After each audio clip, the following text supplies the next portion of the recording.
O wiele bardziej istotną kwestią jest to, że te bloki zabijają nas natychmiast i taka była intencja autora. Tak, i to jest spadający checkpoint, dobrze widzieliście. Krzyż Pasztecik 12 jest osobą, która zainspirowała twórcę do stworzenia tego poziomu. I uważamy oczywiście na spadające kule ognia. Siemanko moi drodzy, witam wszystkich bardzo serdecznie na kolejnym nagraniu z Mario Worker Little World Series. Dzisiaj sobie troszkę przeskrolujemy i zagramy sobie w świat Y. Tak jak ostatnio miałem okazję pokazywać wam przedostatni świat rzymski, czyli świat 16, tak teraz pokażę wam przedostatni świat literowy, czyli świat Y. Można tu szukać się pewnych analogii pomiędzy tymi dwoma światami, ponieważ jeden i drugi jest burzowy i mroczny, natomiast zostały one zrobione w zupełnie inny sposób. Pierwszy poziom jest specyficzny, ponieważ mamy bonusowe bloki, ale także te fałszywe bonusowe bloki, które spadały i które potrafią ranić nie tylko Mario, jak się okazuje, ale także przeciwników. Natomiast w przeciwieństwie do tego, co Mario zwykle robi z tymi przeciwnikami, to w tym przypadku nie dostajemy punktów za pokonanie Goombę czy Koob. Jeżeli taki bonusowy blok zgniecie tych przeciwników, to nie dostajemy ani jednego punktu, ale wydaje mi się, że akurat to jest różnica praktycznie nic nieznacząca, bo mało kto w Mario Forever gra na punkty. Natomiast o wiele bardziej istotną kwestią jest to, że te bloki zabijają nas natychmiast i to nie jest na takiej zasadzie, że dostajemy obrażenia, tylko Mario od razu traci życie, więc trzeba na to szczególnie uważać. Taka była intencja autora. Tak, i to jest spadający checkpoint, dobrze widzieliście. Natomiast tutaj mamy też spadające platformy, które nie wyglądają jak typowo spadające platformy Mario Forever, można powiedzieć. Tylko mają zmieniony sprite. Ja osobiście coś takiego lubię. Swoją drogą, ja zawsze bardzo lubiłam taką spadającą ziemię z etapu 6.2 domyślnego Mario Forever i widzę, że koncept jest tutaj podobny.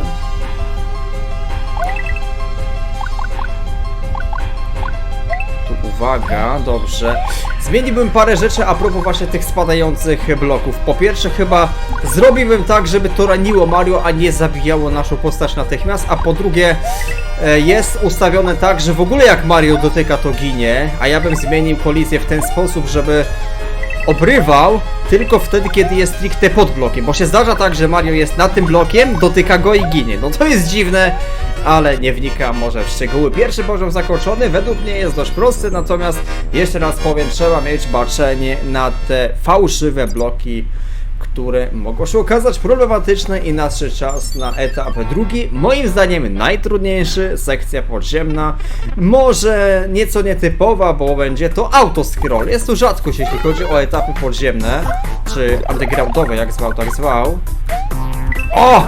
No właśnie, tutaj miałem małe szanse na unik.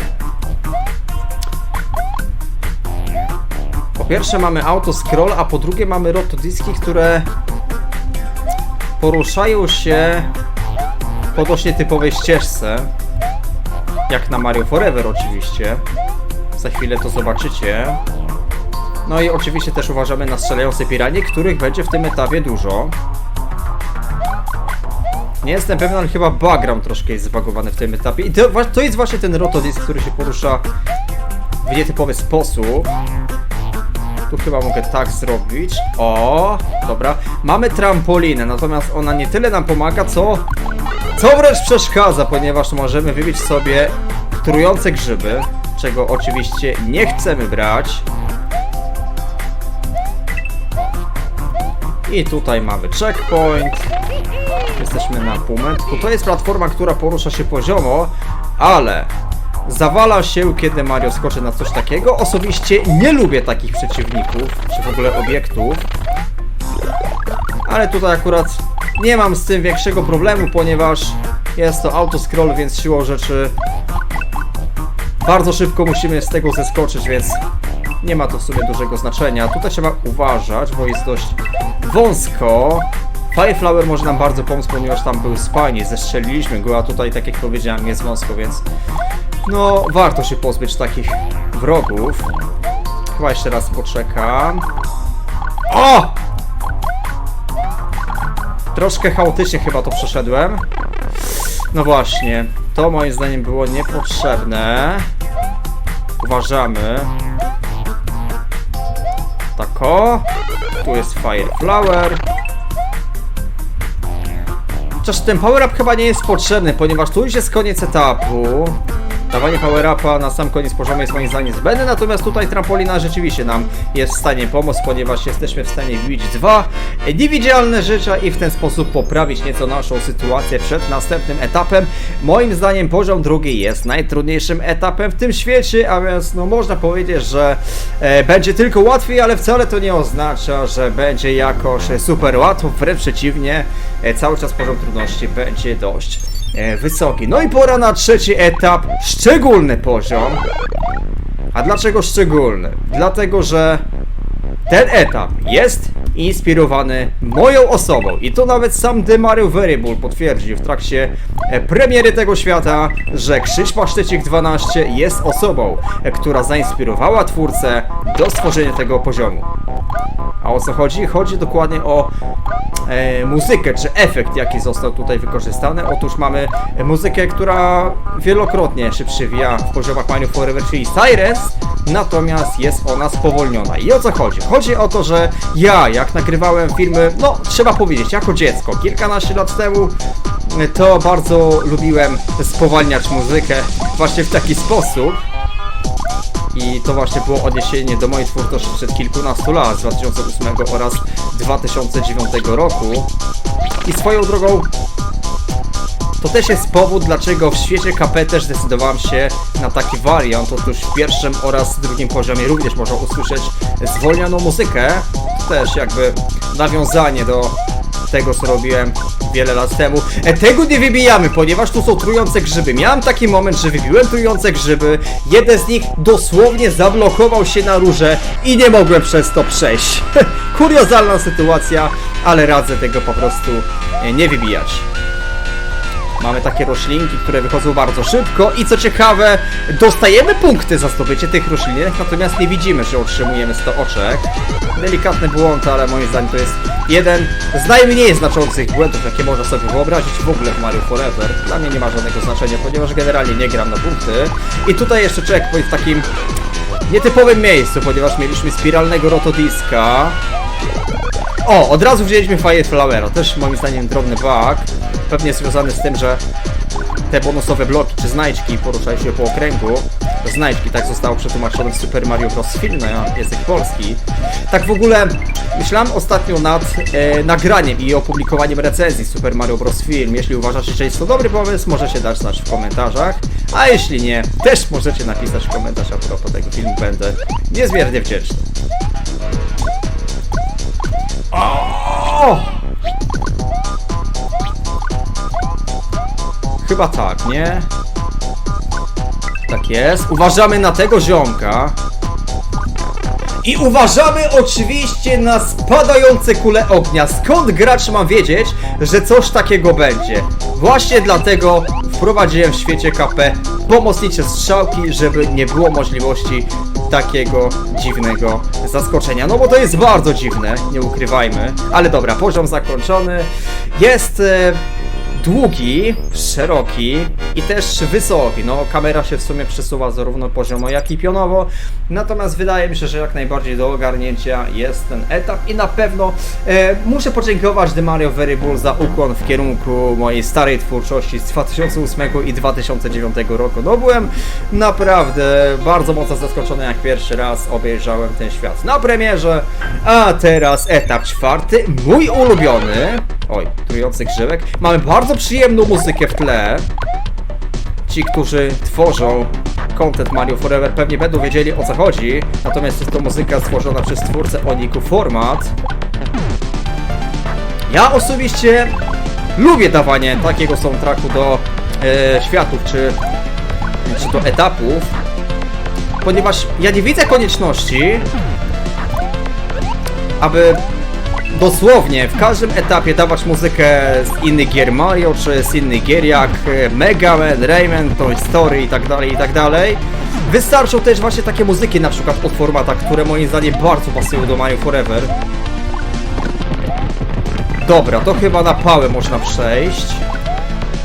No i też trzeba kilka słów powiedzieć a propos gimmicku tego etapu, czyli mamy takie bullet bille, które lecą z narożnej części ekranu, natomiast one nie lecą jakby w stricte konkretnej pozycji, tylko jak Mario będzie starał się uciekać, to nie da rady, ponieważ te bullet bille są jakby cały czas na ekranie. Tutaj jest łana do zdobycia. Aj, troszkę za wcześnie podskoczyłem. Można spokojnie bez oberwania to zrobić. O, i widzicie, biegnę i nie uciekam od bullet billi. Więc to nie chodzi o stricte współrzędną, a bardziej o kamerę. I widzicie też po checkpoincie mamy znacznie podwyższoną częstotliwość. Tutaj jest chyba bitrate. A jak bitrate, to mamy możliwość odblokowania tego przejścia. Tylko uwaga, trzeba obie cegły wybić. Ja tego nie rozumiem. W świecie T, na przykład, chyba to był 4. etap, można było wybić tylko jedną cegłę i to wystarczyło. Tutaj trzeba obie cegły zniszczyć i ja nie rozumiem, z czego ta zmienna wynika. Tutaj są 3 one-upy. Dla mnie to jest stanowczo za dużo.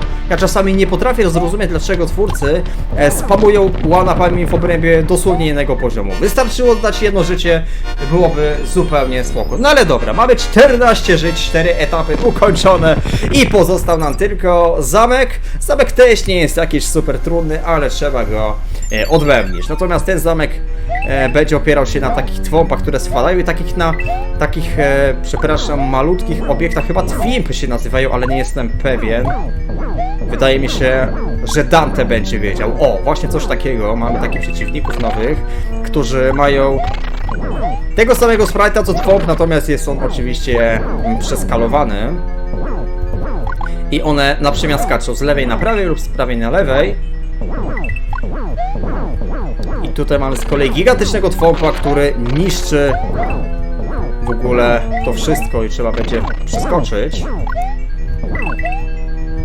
Muzyka oczywiście z klasycznego Super Mario Bros. Z wersji chyba na SNES-a. O! To był błąd ewidentny. Mogłem poczekać z tym skokiem. Dobrze. Tutaj też poczekam. Chociaż nie, dobra, widzę, że tam trzeba skoczyć. Nie jest to trudny poziom, tylko trzeba dobrze się orientować, o co tutaj chodzi. Coś takiego, o. Teraz specyficzny moment z twompami. Przypomina mi się zamek w The Lost Map. Teraz jak? Chyba wiem. Albo i nie. Mam troszkę czasu w tym etapie na pewno. O! Niestety. Teraz tak. Chyba mogę na pałę przebiec. Chociaż jest! Ten Mario prawie wpadł do lawy. O! W dobrym momencie trzeba podskoczyć. Udało się to. Chaotyczny moment, ale moim zdaniem jak najbardziej do ogarnięcia. Znowu trzeba poczekać, aż twopy spadną i zniszczą to wszystko. Swoją drogą jestem ciekawy, czy te elementy są solidne od początku stworzenia planszy, czy po prostu już były gotowe na to, że to nie jest solidne. Że jakby jest pokazany sprawdź, że to niszczy, czy faktycznie jest to fizyczny obiekt, który dopiero później ulega zniszczeniu. Nie mam zielonego pojęcia, ale taka ciekawostka a propos właśnie zaprojektowania tego poziomu. Może kiedyś twórca mi to wyjaśni. No i czas na walkę z Bowserem. Nie jest ona jakaś trudna. Mamy znowu takiego malutkiego twompa na środku mostu. I jest to walka, która wymusza, znaczy może nie wymusza, ale zdecydowanie najlepszą strategią jest strzelanie Bowsera z dystansu. Ja nie lubię takich walk, ponieważ one znacznie ułatwiają zadanie. A propos jeszcze właśnie tych małych twompów, zmieniłbym chyba zasadę ich działania. To znaczy mogą podskakiwać, ale chciałbym, żeby to robiły zawsze w kierunku, w którym jest Mario. Czyli jak na przykład Mario jest z lewej strony, to żeby zawsze skakał na lewo, a nie na przemian w lewo i w prawo. Moim zdaniem byłoby to trochę lepsze. Dobra, ale widzicie, po prostu trzeba postrzelać, jednocześnie unikać tych płomieni, ale to nie jest trudne. I w momencie pokonania Bowsera ten twomp także ulega zniszczeniu, a więc świat Y ukończony. Czy jest trudny? Jest trudny, ale daleko od jakiegoś świata bardzo, bardzo trudnego. Jeśli miałbym porównywać na przykład świat Y ze światem rzymskim XVI, to uważam, że świat Mister Przemistrza jest jednak trudniejszy, ale wiadomo, że Mario Forever Roman Woods właśnie cechuje się wysokim poziomem trudności. Mario World Elite World Series niekoniecznie, aczkolwiek niektóre ostatnie światy faktycznie mogą stanowić wyzwanie i tutaj już mamy cutscenkę, która odnosi się do świata Z, który być może nagra w jakimś czasie, ale myślę, że to jest raczej dalsza perspektywa. Świat Y ukończony bez większego problemu. Ciekawy świat, być może sentymentalny, szczególnie dla mnie ze względu na trzeci poziom. Natomiast też bardzo lubię czwarty etap, ten autoscroll po ziemiach też wyszedł całkiem przyjemnie, a więc raczej oceniam ten świat pozytywnie. No i takie pytanie, który świat literowy nagram jako następny? Nie wydaje mi się, żeby wszystko nagrywał w kolejności od A do Z. Możecie mi zaproponować, który inny świat powinienem nagrać, a jeśli już na przykład zdecyduję się na świat Z, to czy faktycznie powinienem zastanawiać się nad przejściem tego świata całego, w sensie 12 poziomów bez straty życia, czy jednak jakieś tam pomyłki są dopuszczalne. Proszę dać mi znać w komentarzach, co o tym sądzicie, a ja bardzo dziękuję za oglądanie tego kolejnego filmiku. Jedziemy w kierunku 200 subskrypcji, a więc jeśli nie daliście suba, możecie to zrobić właśnie teraz. Dziękuję bardzo i do zobaczenia.